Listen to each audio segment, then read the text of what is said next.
Okay, I'm not going to waste your time with an intro. I'm going to make this video very short.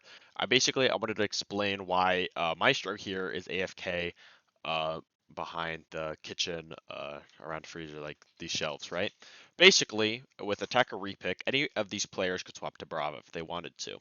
Now, they are probably not going to swap to Brava because they have a smoke, they have a mute. These aren't characters that you would, or sorry, they have a smoke and they have a Goyo. These aren't characters that can be hacked, so you're really not going to see Brava swapping to Brava for that reason.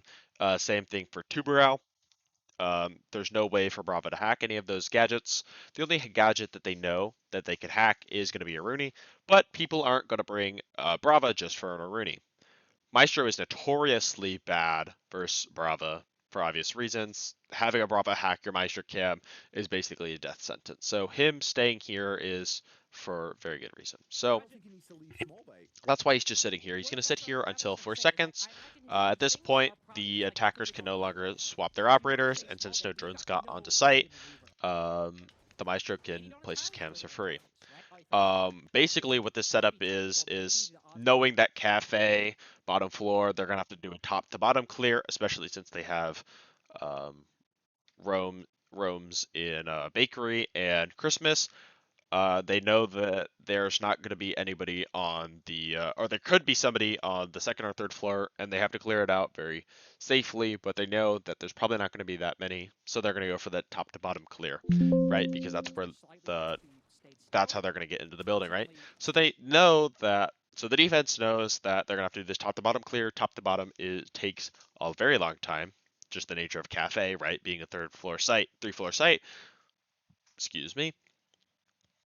Very big map, right? And so they know this, and that's why they play 4 stall character. They play 5 stall characters, or sorry, they play 4 stall characters, and then Maestro, who can be very good at denying the plant in those last few seconds.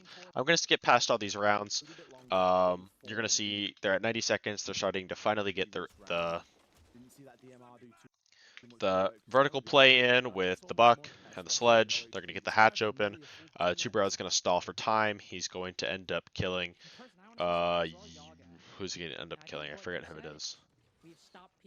Tuberao kills the guy on the window right here. He's going to stall the Monty with the Zoto canisters. He ends up killing Capitao.